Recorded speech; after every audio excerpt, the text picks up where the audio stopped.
అందరికీ నమస్కారం అండి. అందరికీ వినాయక చవితి శుభాకాంక్షలు. ఆ విఘ్నేశ్వరుడు మీ అందరికీ ఆరోగ్యాలు అష్టైశ్వర్యాలు ఇవ్వాలని మనస్ఫూర్తిగా కోరుకుంటున్నాను.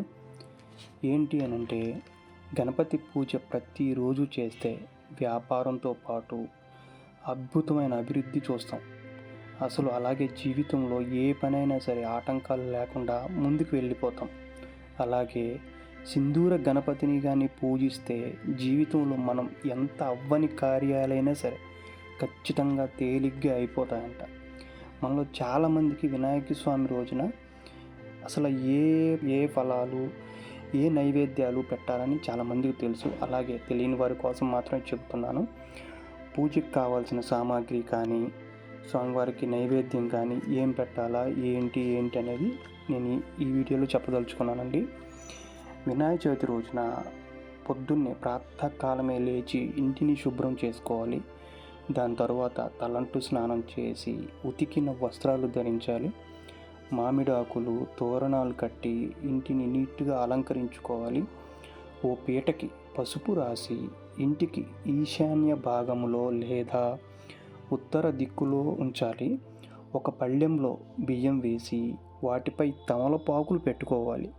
అగరొత్తులు వెలిగించి దీపారాధన చేసి విగ్రహం తీసుకొని జై బోలో గణేష్ మహారాజ్కి జై అంటూ మనం ఆ స్వామివారిని ఆసనం మీద ఉంచి పాల వెల్లికి పసుపు రాసి కుంకుమతో బొట్టు పెట్టి విగ్రహం తలపైకి వచ్చేలాగా దాన్ని వేలాడతీయాలి. దీనిపై పత్రి వేసి నలువైపులా మొక్కజొన్న పొత్తులు పళ్ళతో అలంకరించాలి. ఉండ్రాళ్ళు, కుడుములు, పాయసం, గారెలు, పులిహోర, మోదకులు, జిల్లేడుకాయలు మొదలైన పిండి వంటలు మనం సిద్ధం చేసుకోవాలి. రాగి లేదా ఇత్తడి పాత్రను తీసుకొని పసుపు రాసి అందులో నీళ్లు వేసి పైన టెంకాయ జాకెట్టు ఉంచి కలశం కూడా ఏర్పాటు చేసుకోవాలి.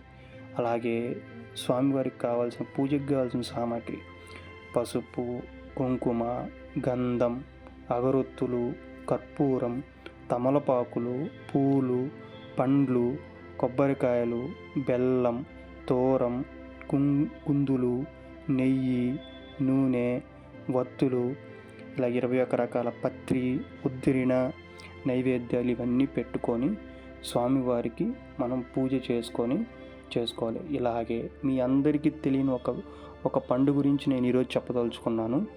అదేంటి అని అంటే, వినాయక చవితి రోజున దోసకాయని ఖచ్చితంగా నైవేద్యంగా పెట్టాలి అనంట. అలా నైవేద్యంగా పెట్టిన దోసకాయని ముక్కని ప్రసాదంగా ప్రతి ఒక్కరూ తీసుకోవాలంట. అసలు దోసపండు ముక్కని దేనికి తీసుకుంటారో తెలుసా?